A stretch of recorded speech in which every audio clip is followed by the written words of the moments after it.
నమస్కారం. గ్రహబలం కార్యక్రమానికి స్వాగతం. మనతో భారత ప్రభుత్వ ఆమోద గణిత ఆధారిత పంచాంగకర్త, మహాశక్తి ఉపాసకులు, కుర్తాలం శ్రీ సిద్దేశ్వరి పీఠ ఆస్థాన సిద్ధాంత వర్యులు, ఓంకార మహాశక్తి పీఠ అధిపతి, కీర్తిముఖిని చిత్రపట సృష్టికర్త, దైవజ్ఞ పొన్నలూరు శ్రీనివాస గార్గే సిద్ధాంతి గారు లైవ్ లో సిద్ధంగా ఉన్నారు. మీ జాతక సమస్యలకు క్షణాల్లో పరిష్కార మార్గం తెలియజేస్తారు.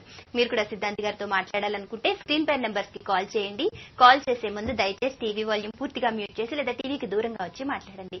ఈ రోజు కార్యక్రమంలో సిద్ధాంతి గారు ఆరో భావం గురించి, అలాగే ఈ రోజు నిర్వహించబోయే కలస పూజల గురించి వివరాలు చెప్పబోతున్నారు కనుక పెన్ను పేపర్ తో సిద్ధంగా ఉండండి.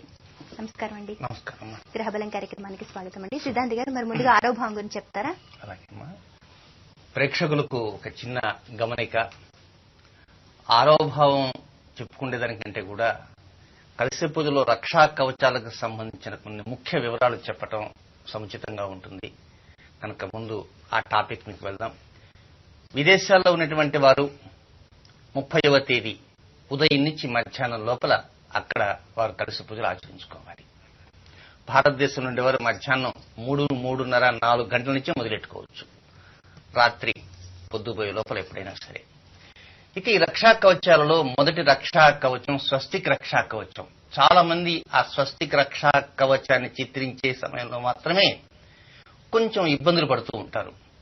కనుక 15x15 అంగుళాలతో ఉన్నటువంటి ఒక వస్త్రాన్ని మనం తీసుకోవాలి. కనుక ఆ వస్త్రాన్ని ఏ రంగులో ఉండాలి అంటే పసుపు వర్ణముతో వస్త్రం ఉండాలి. 15x15 అంగుళాల సైజు. విడివిడిగా కలశ పూజలు ఆచరించేటువంటి వారు ఈ కొలతలతో సంబంధం లేదు.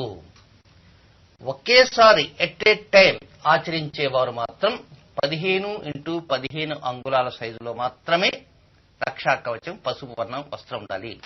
ఈ పసుపు వర్ణ వస్త్రంకి 4 వైపులా మూలలుంటాయి గనక ఆ 4 మూలను ఆ త్రిభుజాకారంగా మడిస్తే లోపల ఒక చతురస్రంగా వస్తుంది.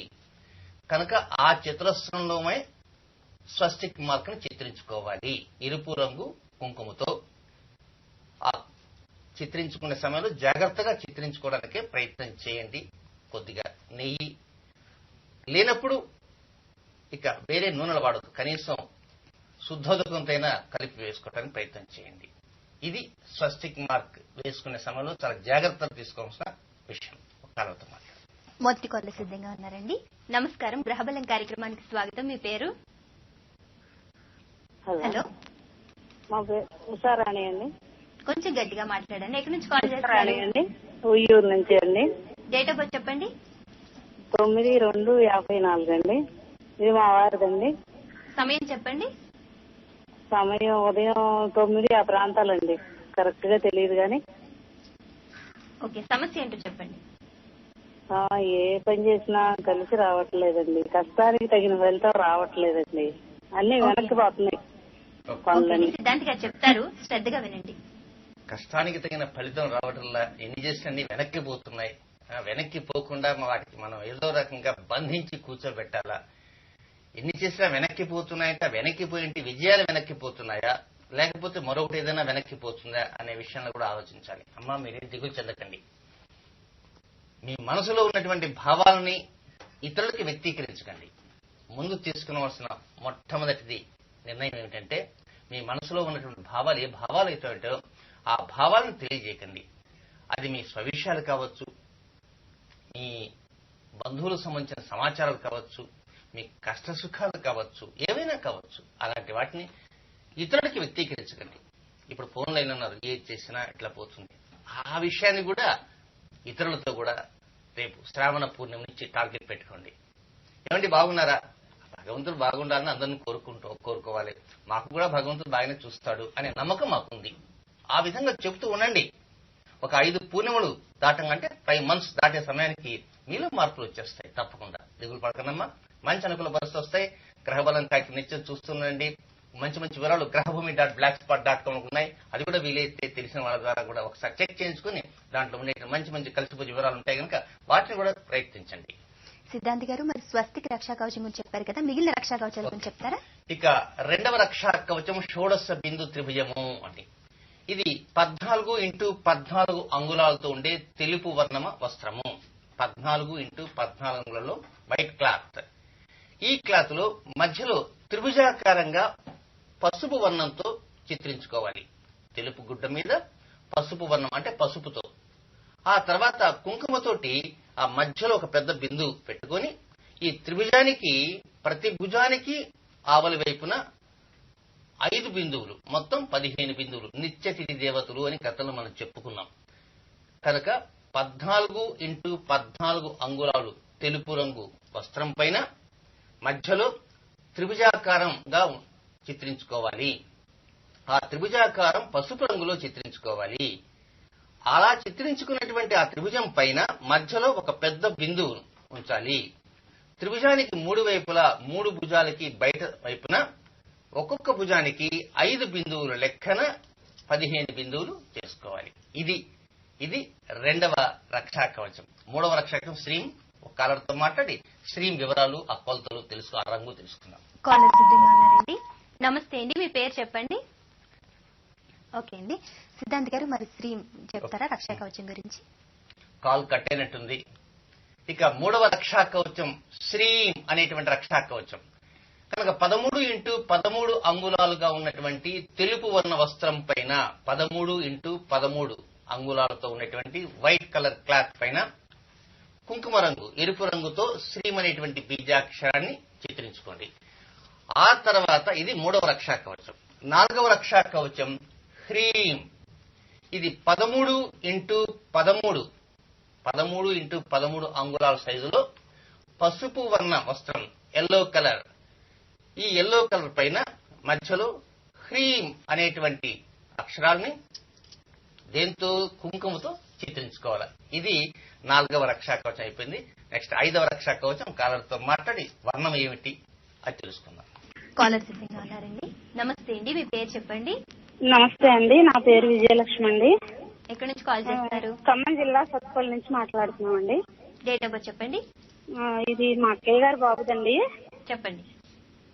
5/9/83 సోమవారం 12:35 పగలు పుట్టాడండి. బాబు వివాహం అది ఎప్పుడవుతుంది, ఏంటి ఫ్యూచర్ ఎలా ఉంటుందని తెలుసుకుంటాం. సిద్ధాంత్ గారు చెప్తారు, శ్రద్ధగా వినండి. 5/9/83 బాబు యొక్క వివాహానికి ఇంకా సిద్ధం కావాల్సిన సమయం ఆసన్నమైన, ఇప్పటికే ఆలస్యం అయిందని అనుకోకండి. శ్రావణ మాసం వెళ్ళంగానే వచ్చేది భాద్రపద మాసం, అధిక మాసం అంటూ వస్తుంది. ఆ తర్వాత నిజమాసం వస్తుంది. ఆ తర్వాత దసరా నెల ప్రారంభం అవుతుంది. దసరాలో దుర్గాష్టమి, మహానవమి, విజయదశమి పండుగలు చేసుకుంటాం కదా తల్లి. కనుక ఆ దుర్గాష్టమి కాగానే మహానవమి, మహానవమి నుంచి యోగం ప్రారంభమవుతుంది. కనుక ఇప్పటి నుంచి ఇంకా శ్రద్ధగా ఉండండి, అన్ని పనులు చేస్తూ ఉండండి, చకచక పనులు ముగించుకుంటూ ఉండండి. అబ్బాయికి వివాహ యోగం వచ్చేస్తుంది. సిద్ధాంత్ గారు మరి ఐదవ రక్షా కవచం ఆయన గురించి చెప్తారా? తప్పకుండా. ఇక ఐదవ రక్షా కవచం, దీని యొక్క సైజు 11x11 అంగుళాలు. 11x11 అంగుళాలు. ఇక వర్ణము తెలుపు రంగులో ఉన్నటువంటి వస్త్రం ఇది. ఈ తెలుపు రంగులో ఉన్నటువంటి వస్త్రం పైన ఐం అనేటువంటి బీజాక్షరాన్ని కుంకుమ వర్ణంతో వేసుకోవాలి. ఆ తర్వాత ఆరవ రక్షా కవచం 10x10 అంగుళాలు. 10x10 అంగుళాలు పసుపు వర్ణ కలర్, పసుపు వర్ణముతో ఉండేటువంటి వస్త్రము, ఎల్లో క్లాత్. కనుక ఈ ఎల్లో క్లాత్ పైన గమ్ అనేటువంటి అక్షరాన్ని కుంకుమతో చిత్రించుకోండి. ఆ తర్వాత చివరి రక్షా కవచం ఓం. 9x9 అంటే వస్త్రాల్లో చివరిది. 9x9 అంగుళాలతో ఉన్నటువంటి తెలుపు రంగు వస్త్రం పైన ఓం అనేటువంటి అక్షరాల్ని కుంకుమతో చిత్రించుకోండి. కనుక ఇది 7 రక్షా కవచాలు వరుసగా వస్త్రాలైనాయి. ఆ తర్వాత ఇంకా 2 రక్షా కవచాలున్నాయి. ఆ వివరం కాలర్తో మాట్లాడి తెలుసుకుందాం. కాలర్ సిద్ధంగా ఉన్నారండి. నమస్తే అండి, మీ పేరు చెప్పండి. మా రవీంద్ర బాబు అమ్మా. ఎక్కడి నుంచి కాల్ చేస్తున్నారండి? కృష్ణానగర్ యూసఫ్ కూడా నుంచి మాట్లాడుతున్నాను. డేట్ ఆఫ్ బర్త్ చెప్పండి. 15/1/1967 అమ్మా. సమయం సాయంకాలం 7 గంటలమ్మా. సమస్య ఏంటండి? ఆర్థిక పరిస్థితి గురించి అమ్మా. ఏం చేస్తుంటారు మీరు? నేను ప్రైవేట్ కంపెనీలో మేనేజర్ గా పనిచేస్తాను. ఓకే అండి, ఆర్థిక సమస్యలు అంటే రుణ బాధలా లేకపోతే? రుణ బాధలు. ఓకే అండి, సిద్ధాంత్ గారు చెప్తారు, శ్రద్ధగా వినండి. అయ్యా మీరు రుణబాధలు అంటున్నారు. రుణబాధలు తప్పించుకోవడానికి, తొలగించుకోవడానికి, పూర్తిగా నిర్మూలించడానికి, అసలు రుణబాధలు దరిదాపుల్లో రాకుండా ఉండటానికి లక్ష్మీ కటాక్షానికి సంబంధించినటువంటి ఎన్నో పరిహార మార్గాలు కూడా చెప్పడం జరిగింది. అవన్నీ మీరు విన్నారో వినలేదు.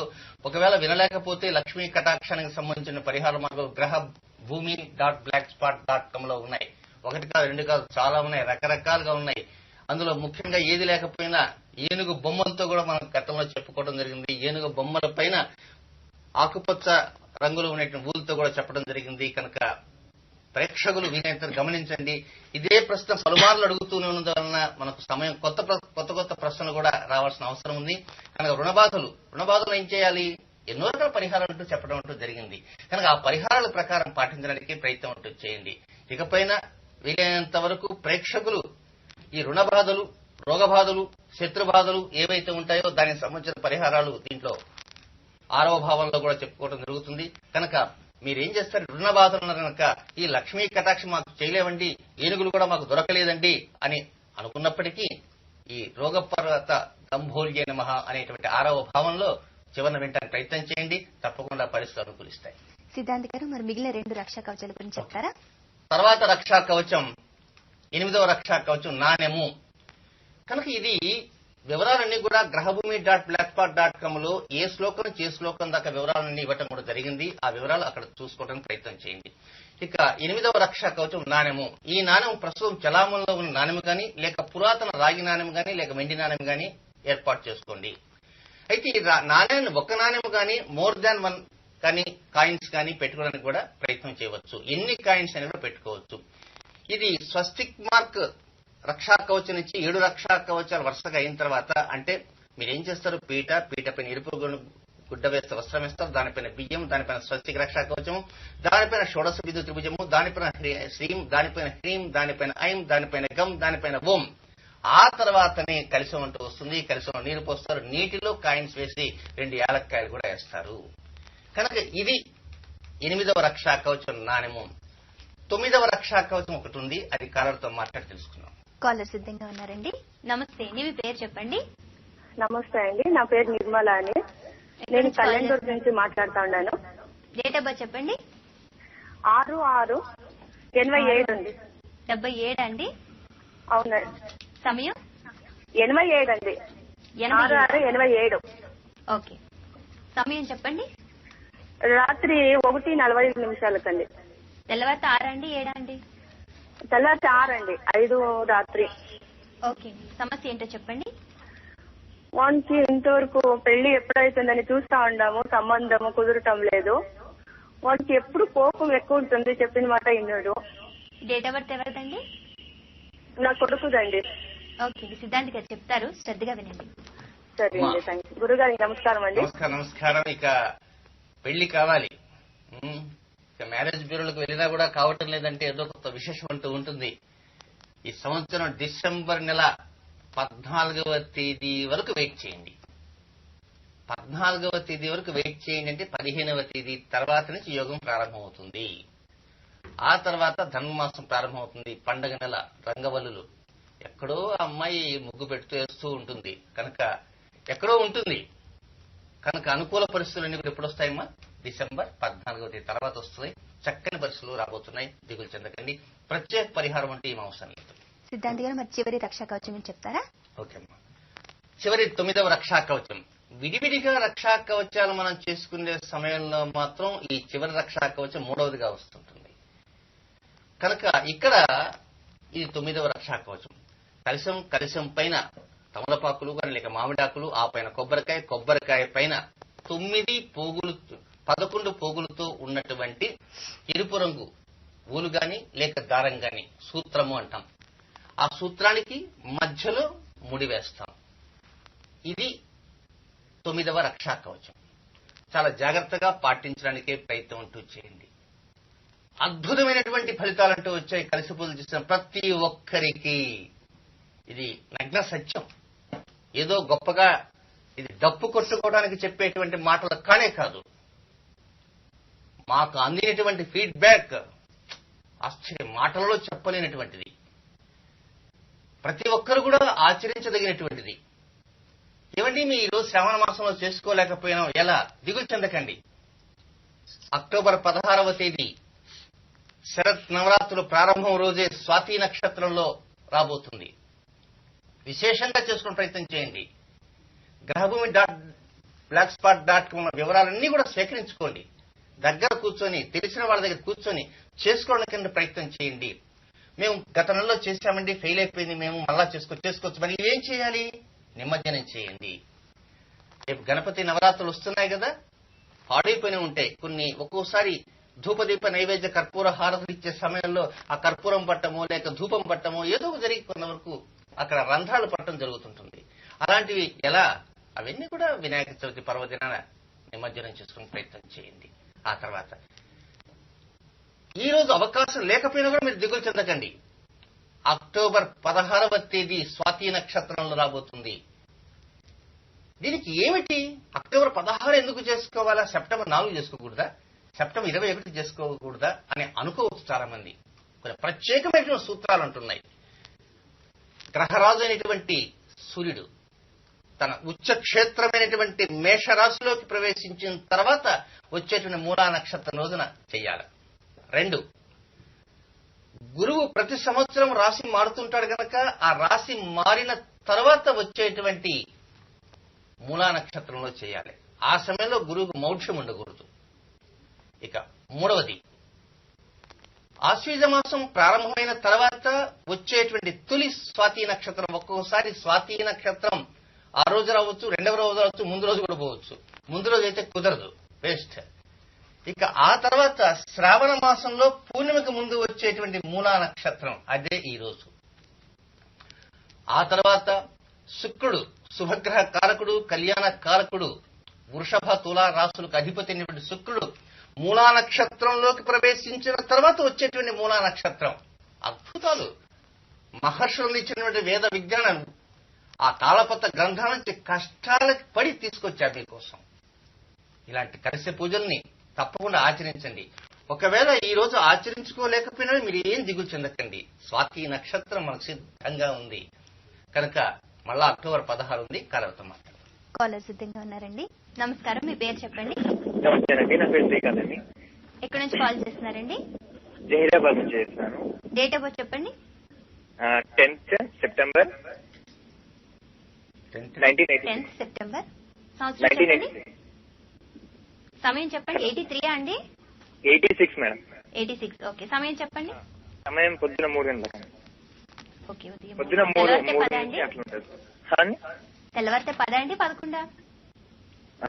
అదే రోజు 10నే. ఓకే. సమస్య ఏంటో చెప్పండి. ఉద్యోగం గురించి అండి. ఉద్యోగం ఆల్రెడీ గవర్నమెంట్ ఉద్యోగం వచ్చి అది ప్రజెంట్ కోర్టులో పెండింగ్ లో ఉంది. ఓకే. దాని గురించి అడుగుదామని. ఓకే. సిద్ధాంత్ గారు చెప్తారు, శ్రద్ధగా వినండి. ప్రస్తుతం ఉద్యోగం చేస్తూ ఉన్నారు, కానీ ఉద్యోగం చేస్తున్నప్పటికీ కూడా దాని వ్యవహారం మాత్రం న్యాయస్థానం యొక్క పరిధిలో ఉంది. చాలా మంది ఉంటారు, ఉద్యోగాలు చేస్తుంటారు, చాలా పెద్ద పెద్ద ఉద్యోగాలు చేస్తుంటారు. ఉద్యోగాలు చేస్తూ ఏదో ఒక చిన్న సమస్య వచ్చు, ఏదో ఒక అవాంతరం వచ్చు, లేక కొన్ని ఇబ్బందుల కారణంగానో అది న్యాయస్థానంపై కూర్చుంటుంది. అక్కడ తిష్ట వేస్తుంది, ఇంకా బయటికి రాదు.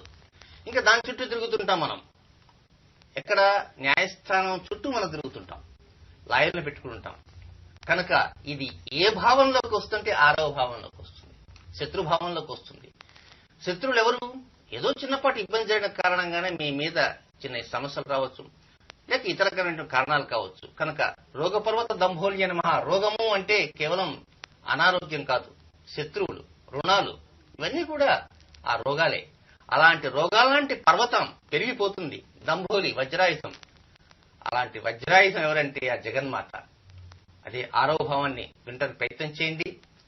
మీరే కాదండి, చాలా మంది న్యాయస్థానాల చుట్టూ తిరుగుతూ ఉంటారు. ఎన్నో రకాల కేసులు ఉంటాయి, ఆస్తి తగాదాలు, రకరకాల తగాదాలు.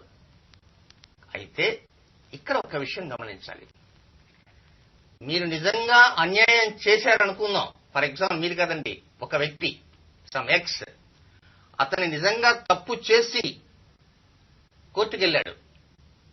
రోగపర్వత దంభోల్య నమః చేసుకుంటే ఈ తప్పు చేసిన వాడికి శిక్ష పడకుండా ఉప్పైపోతుందంటే నెవర్. కానే కాదు. ఈ మాట చెప్పవలసిన అవసరం ఉంది. ఎందుకంటే కొంతమంది కోర్టుకు వేసేస్తారు. ఈ కోర్టులో వేసే వాళ్ళు ఒకరు పాజిటివ్, ఒకరు నెగటివ్. ఒక నిజంగా సత్యం ఉంటుంది, ఒకటి అసత్యం ఉంటుంది. సత్యం ఉన్న వాళ్ళకి వాస్తవంగా ఆ న్యాయదేవత కరుణ కటాక్ష వీక్షణ ఉంటాయి. కానీ ఒక్కోసారి మరి ఈ పరిహారం చేసిన కారణం కొంచెం త్వరితంగా రావడానికి అవకాశం ఉంటుంది. అక్కడ రిలీఫ్ అంటూ వస్తుంటుంది. ఆ దేవత చెప్పే సమయంలో, తీర్పు చెప్పే సమయంలో అతనికి ఇంత డబ్బు కట్టించండి అని చెప్పే సమయంలో కొంచెం ఎక్కువ కట్టించడానికి అవకాశం ఉంటూ ఉంటుంది. కనుక వీలైనంతవరకు చాలా జాగ్రత్తగా 6, 7, 8 భావాలు వినడానికి ప్రయత్నం చేయండి. సిద్ధాంతి గారు, మన దగ్గర కేవలం 3 నిమిషాల సమయం మాత్రమే ఉందండి. కలశ పూజ గురించి వివరాలు చెప్తారా? ఈ కలశ పూజలలో మొదటి రక్షా కవచం దగ్గర ఒక 3 కొబ్బరి గిన్నెలు పెట్టుకుని మధ్యలో 8, మొత్తం 24 శ్లోకాలు. ఒక్కొక్క రక్షా కవచానికి 24 శ్లోకాలు ఉంటాయి. అంటే ఫర్ ఎగ్జాంపుల్ మొదటి రక్షా కవచం తీసుకుందాం. లలితా సహస్రనామంలో 1వ శ్లోకం నుంచి 8వ శ్లోకం వరకు దగ్గర పెట్టుకుందాం. ఒక పుష్పం తీసుకుంటారు, మధ్యలో ఉంచుతారు, ఆ స్వస్తికి మరికి భక్తితో నమస్కారం చేసుకుంటారు. అది తీసి ఆ కొబ్బరి గిన్నె పెట్టుకుని 1-8 వరకు చదువుకుంటారు. ఆ తర్వాత 2వ పుష్పం తీసుకుంటారు, స్వస్తికి మార్క్ దగ్గర పెడతారు. అక్కడి నుంచి 9వ నుంచి 16 వరకు చదువుకుంటారు. ఆ తర్వాత పుష్పాన్ని 2వ కొబ్బరి గిన్నెలో వేసుకుని చదువుకుంటారు. తర్వాత 3వ పుష్పాన్ని ఉంచుతారు. ఆ 3వ పుష్పానికి కూడా మళ్ళా భక్తితో నమస్కరించి 3వ కొబ్బరి గిన్నెలో పెట్టుకుని మళ్ళా 8 శ్లోకాలు. ఈ ప్రకారంగా ఆ నెంబర్స్ అన్ని వివరంగా కూడా grahbhumi.blogspot.com ఇచ్చాను. మీకు శ్లోకం చదవడం రాలేదు అనుకో, ఓం శ్రీమాత్రే నమః ఆ తల్లి అది. కనుక శ్రీమాత శ్రీ మహారాజ్ఞ శ్రీమత్ సింహాసనేశ్వరి చిదగ్నికుండ సంభూత దేవకార సముద్ర రాలేదు, నోటికి రాలేదు. ఓం శ్రీమాత్రే నమః అంతే. ఆ ప్రకారం అక్షతలు వేసుకుంటూ జాగ్రత్తగా వెళ్ళండి. లేదా బయట కలశ పూజలు అనే పుస్తకం అమ్ముతున్నారు, అది కొనుక్కోవడానికి కొనమని నేను మీకు సలహా ఇవ్వటంలే. grahbhumi.blogspot.com ఉంది, వివరంగా చదువుకోవడానికి ప్రయత్నం ఉంటూ చేయండి. విశేషమైన ఫలితాలు తప్పకుండా వస్తాయి. భారీ ఖర్చు పెట్టి పెద్ద పెద్ద హోమాలు, యాగాదులు చేసే దానికంటే కూడా, కొన్ని లక్షలు ఖర్చు పెట్టి శ్రీచక్ర ఇంట్లో పెట్టుకునే దానికంటే కూడా అద్భుత విజయాలు వస్తాయి ఈ కలశ పూజలు. ఇది అక్షర సత్యం. సిద్ధాంతి గారు, ఈ రోజు కార్యక్రమంలో ప్రేక్షకుల జాతక సమస్యల పరిష్కార మార్గాలతో పాటు కలశ పూజ వివరాలు తెలియజేశారండి. ధన్యవాదాలు. ఈనాటి గ్రహబలం కార్యక్రమంలో మీ జాతక సమస్యలకు పరిష్కార మార్గాలతో పాటు కలశ పూజ వివరాలు తెలుసుకున్నారు కదా. సిద్ధాంతి గారు చెప్పిన విధంగా కలశ పూజను ఆచరించండి, అమ్మ అనుగ్రహాన్ని పొందండి. రేపటి కార్యక్రమంలో సిద్ధాంతి గారు 6వ భావం గురించి వివరంగా తెలియజేస్తారు. ఇది ఈనాటి గ్రహబలం కార్యక్రమం. రేపటి గ్రహబలం కార్యక్రమంలో మళ్ళీ కలుద్దాం. అంతవరకు సెలవు. నమస్కారం.